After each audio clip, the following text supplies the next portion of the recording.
Ladies and gentlemen, we're going to be reviewing a film that is going to be all the way back in 1974, and that is Three the Hard Way. A lot of people um, around my age would know this movie, especially if they got fathers that's from that era of black exploitation.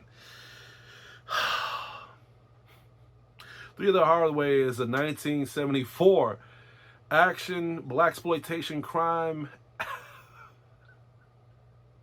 fiction film directed by Gordon Parks Jr. I have to say crime fiction because the story on here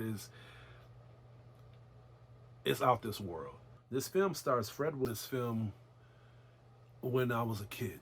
I remember when I was a child growing up, and every Saturday I would watch cartoons, and I would watch it with my dad, and even like anime.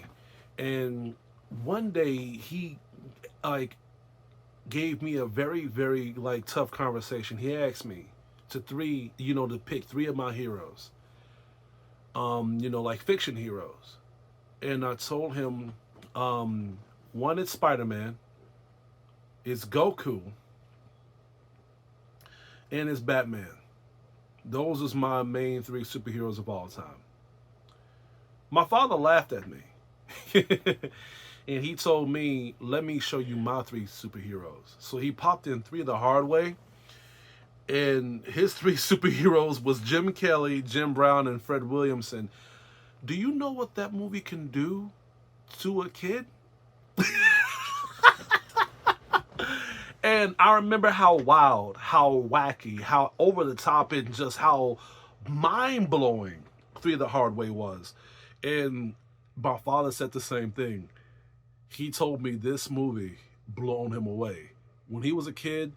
And I remember like when he was telling me like when he watched this with my mom on the dates, and when he seen this in theaters, he was just mind blown of just how action packed this movie was, and he wanted to be like these characters, because Jim Brown was just a gun expert. He just knew like how to just, he was just known with gunplay and just connectivity and stuff. Because this isn't the first Jim Brown film I've seen. I've seen the Slaughter films, and I heard that he made like a lot of other films other than that. Like there's one film that my dad wanted me to check out. I think it's called Hell Up in Harlem. I really want to check that movie out. But yeah, like Three the Hard Way is a movie that really pulled me like into this, into the ground spec. It won't. This society is too woke, too sensitive, and above all, just out of touch of just entertainment to begin with. And that's the reason why I'm reviewing this project, because it's a breath of fresh air of just letting me just be aware of just how good old movies was back then. I mean, for Christ's sake, I just seen Full Metal Jacket with my wife, and she was surprised at just how much they got away with the shit of what they were saying. The movie actually picks up at a very fast pace. It starts off where there's, one of the black, witnesses is seeing what's really going on in this base, and he's like investigating. And as we watching it on the screen, it's like literally hooking us in, and it's making us realize like, all right, what's going on? Like I'm pretty sure this black man should not be here, and it's giving us that idea where like he knows that he shouldn't be here either, because he's like checking over his shoulder and stuff like that. And I'm like, he's probably witnessing a bad transaction, and that's what ended up happening. He is witnessing a bad poison drug transaction that is causing African Americans to get killed and get poisoned. And to prove this, he goes in this room, like this area, and it just showed like a pile of bodies, a pile of black people dead. And that was enough to pull you in. Like that was enough to pull me in. I'm like, okay, like what the fuck is going on? And that's literally the premise of the film, is that this guy is literally one of the character's friends. James Brown's, one of James Brown's friends. And by him witnessing this activity, he tries to run and try to warn him while he's getting shot at by him being noticed. Jim Brown is aware of this. So by shit getting taken in play and more things that have happened, don't want to spoil it, he notices that he is in a very bad predicament, especially when they take his girlfriend. So he calls up two people and he lets them know, hey, listen, there's some fucked up shit going on over here. There's these white guys that's trying to kill off this black race by poisoning, you know us, and they took my fucking woman. I need some hard men, which is 3 the Hard Way. Like I said, Jim Brown, he's a producer. He's a music producer. So I like how they show certain scenes of these characters so you can build up the choreography by seeing what they are doing behind the scenes. They first showed Jim Brown's character of him just producing music and showing other people that's making music of how to do it correctly. And at the same time, he's just a smooth operator, man. Well, they're all smooth operators. Fred Williamson, Jim Kelly, these men are known for having women drop the underwear, man. And it's a tongue-in-cheek moment, but at the same time, man, these guys are smooth, man. Then you have Fred Williamson. He is mostly the playboy aspect of this whole project. He is the PC man. Makes connections, makes phone calls, and makes sure that things get done in the way it is. Then we have Jim Kelly. Jim Kelly is a black belt karate expert. And I think I liked him more than anybody because he was literally out of the ordinary. He didn't want to use guns. There was even time where Fred Williamson and Jim Brown literally was like, dude, use a fucking gun, man. Enough of that bullshit, And I thought that was pretty funny. But yeah, but y'all see what I'm saying.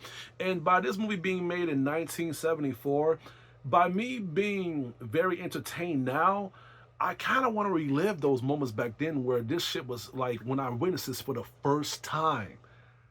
I would actually consider this movie a masterpiece in certain ways. Because I feel like when it comes to stuff like this, it's agreeable. Yeah, the story is a little far-fetched. But can we make stories like this now?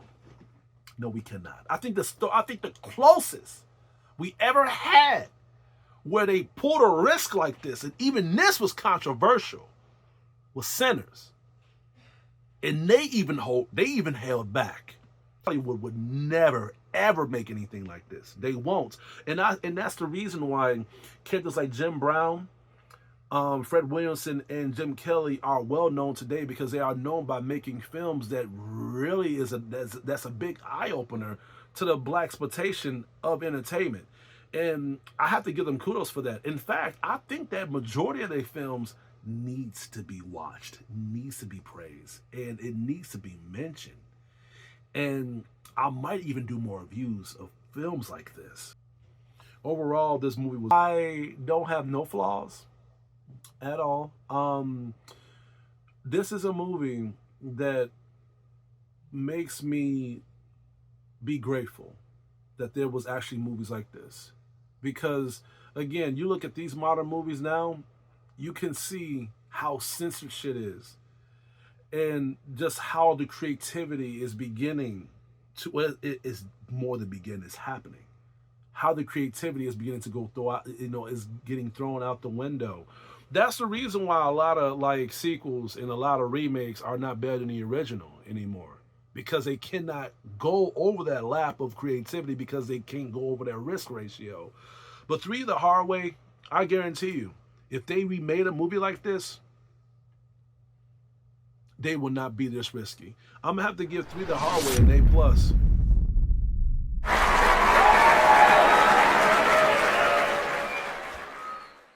Yeah, this movie is definitely this movie is definitely a must watch. I feel like, especially if you're into movies like this, and you know all about the blaxploitation of films back then, and if you haven't seen 3 the Hard Way, I can completely understand. My dad told me that there's a lot of movies like this. There's a lot of movies that came out that is easily missable because of just how many projects that Jim Brown, Jim Kelly, and Fred Williamson has made over the years. So it's an understandable skip if you have slept on this movie. But if you are aware of its, of these type of films existing, and you did not know about this one, I'm glad I reviewed it so you guys can check it out. Well, that's all I have to say for today. Please stay tuned to my upcoming reviews and videos headed your way. The reason I keep looking up here is because I didn't know I had my PS5 on this whole time. Anyway, this is Yuko, your critic teacher, and I hope you all have a good day.